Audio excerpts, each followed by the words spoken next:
So you've gone through the basics of astrology and you understand the houses, the signs, the planets, but you struggle to metabolize and understand the aspects. I'm Sukboy, you're awesome. This is Aspects in Astrology. Let's talk about it. Context is everything. This is not exactly a deep dive into aspects. This is more of a cheat sheet that you can reference as a refresher. Let's break it down. First up, let's jump into sextiles. This is a 60 degrees harmonious, or what we call an easy aspect.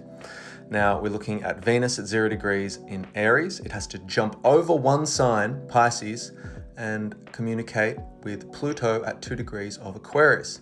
60 degrees sextile. This is a pretty tight orb of 2 degrees. Again, we're looking for an orb between 5 and 10 degrees. The closer, the better, or most potent. Now, a lot of astrologists are going to tell you that this is a good aspect. And yes, it is harmonious, but it is not without its own internal challenges. And what do I mean by that? Well, it's more about your potential and energizing potential and communicating with other aspects of your psyche that can collaborate.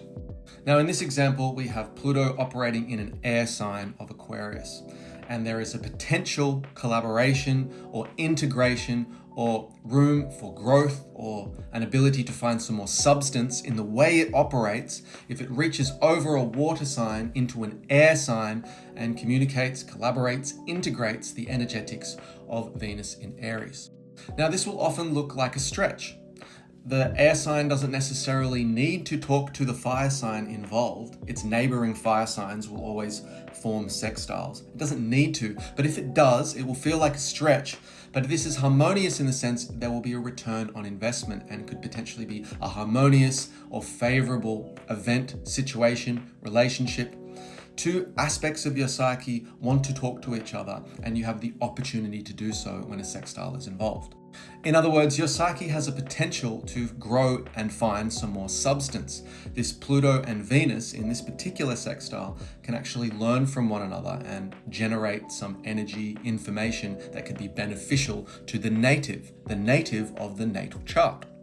Really quick before we move on, let's have a look at how sextiles can work most of the time, 90% of the time, not all of the time, but break up all 12 of the zodiac signs into two groups, masculine and feminine. Now, the masculine signs are the fire and the air.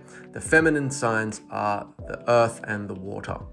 Now, Leo, for example, is always going to form sextiles with its neighboring masculine signs, Libra and Gemini.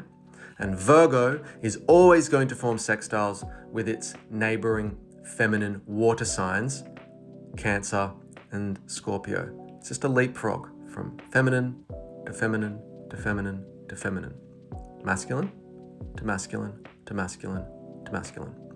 And remember, they just need to be within a 5 to 10 degree orb, the closer the better. So another example of this would be Mars retrograde in Cancer, 19 degrees, leapfrogs over Gemini and communicates, collaborates, forms a sextile, 60 degree angle, harmonious aspect with Uranus in Taurus. See that there? Okay, sweet.